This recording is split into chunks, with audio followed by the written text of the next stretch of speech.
Vikram lander जब से चांद की सतह पर लैंडिंग किया है तब से लेकर अब तक चांद की दुनिया के भयानक खुलासे कर रहा है। लैंडिंग के बाद चंद्रयान 3 ने भेजी चांद की पहली वीडियो और तस्वीर। दिखा चांद के दक्षिणी ध्रुव का ऐसा खौफनाक मंजर। अगले 14 दिनों तक चांद पर घूमते हुए चंद्रयान करने वाला है बड़ा कमाल। इसरो का यह मेगा प्लान देखकर दुनिया भर की स्पेस एजेंसीज हैरान हो गई है। दोस्तों, चांद की कक्षा में पहुंचने से लेकर आज तक इसरो के चंद्रयान 3 ने हर रोज लगभग नई तस्वीरें और वीडियो भेजा है।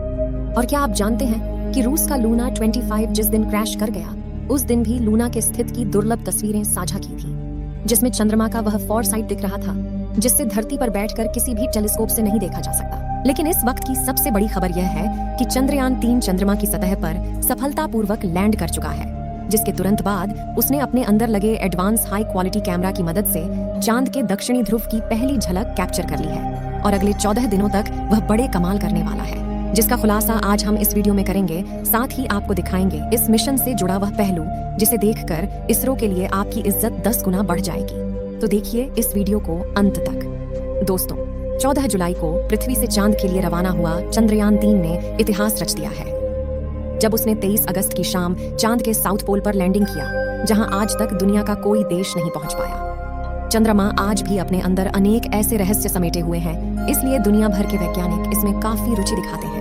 इसी बीच इसरो की तरफ से बहुत ही बड़ी गुड न्यूज आ रही है कि चांद पर लैंडिंग के बाद चंद्रयान 3 के विक्रम लैंडर की कंडीशन बिल्कुल ठीक है और इसलिए चंद्रमा पर रिसर्च करने के लिए अपने प्रज्ञान रोवर को चांद की सतह पर खुला छोड़ दिया है। और ये रोबोट अगले 14 दिनों तक चांद के बहुत बड़े खुलासे करने वाला है।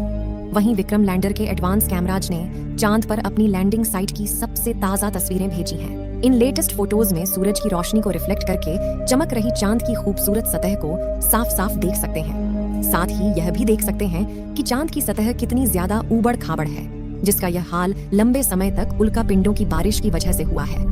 वहीं लैंडिंग से ठीक पहले विक्रम लैंडर पर लगे लैंडर पोजीशन डिटेक्शन कैमरों ने चांद की कई कमाल की फोटोज खींची थी। और इसरो द्वारा शेयर की गई इन तस्वीरों में आपको कुछ नाम लिखकर दिखाई दे रहे होंगे, क्योंकि चंद्रमा पर मौजूद बड़े बड़े इम्प्लांट फ्लैट है जो यहाँ से तो हमें केवल कद्दू की तरह दिखाई दे रहे हैं। लेकिन चौंकाने वाली बात यह है कि इन्हीं रहस्यमय गड्ढों के नीचे 1-2 किलोग्राम नहीं बल्कि पूरे 10 करोड़ टन पानी मौजूद हो सकता है और कई बेशकीमती खनिजों का भंडार हो सकता है, जिसका रिसर्च करने के लिए विक्रम ने अपने प्रज्ञान रोवर को रवाना कर दिया है। तो चंद्रयान 3 के रिसर्च मिशन के ऑब्जेक्टिव क्या है और ये अपने रिसर्च के दौरान चांद के किन किन रहस्यों से पर्दा उठाने वाला है, जिससे नासा और रूस को भी जलन होने लगी है। आइए जानते हैं दोस्तों। विक्रम लैंडर पर कोई चार्ज नहीं लगेगा, यानी कि लैंडिंग के बाद अब वो अपनी जगह पर खड़ा होकर चंद्रमा पर सर्च करेगा, जिससे यह चांद के पतले वातावरण के अंदर मौजूद प्लाज्मा पार्टिकल जारी करेगा। दिन और रात में चंद्रमा की सतह के बदलते तापमान की जांच करेगा, अपनी लैंडिंग साइट के आसपास आने वाले भूकंप की गति और तीव्रता की स्टडी करेगा और सतह के नीचे लेजर फेंक कर सरफेस एलिमेंट्स की जांच करेगा, जिसके लिए इसके अंदर 4 पेलोड उपकरण लगाए गए हैं। जबकि चंद्रयान 3 का प्रज्ञान रोवर अपने टायर्स की मदद के चलते हुए चांद के दूर दराज इलाकों की तरफ रवाना हो चुका है और चलते चलते इसने इसरो को भी चांद का डेटा भेजना शुरू कर दिया है। आपको बता दें कि प्रज्ञान रोवर में लेजर इंडक्टेड ब्रेकडाउन स्पेक्ट्रोमीटर और अल्फा पार्टिकल एक्सरे स्पेक्ट्रोमीटर जैसे 2 पेलोड उपकरण लगाए गए हैं, जो कि लेजर की मदद से चांद की सतह के अंदर तक जाएंगे और सतह के नीचे मौजूद पानी का पता लगाएंगे। साथ ही यह चांद की मिट्टी और चट्टानों में मौजूद मैग्नीशियम, एल्युमिनियम, क्रोमियम और सिलिकॉन जैसी कीमती खनिजों को भी खोज निकालेंगे और इस रहस्यों से पर्दा उठाएंगे कि आखिर चांद के अंदर क्या छुपा हुआ है। यानी अगर अपने इस मिशन में विक्रम लैंडर और प्रज्ञान रोवर ने चांद पर किसी कीमती खनिज या पानी का भंडार खोज लिया तो यह इतना बड़ा कामयाबी होगा कि भविष्य में जब भी चांद का नाम लिया जाएगा तो इसके साथ ही इसरो और भारत का नाम भी जोड़ा जाएगा।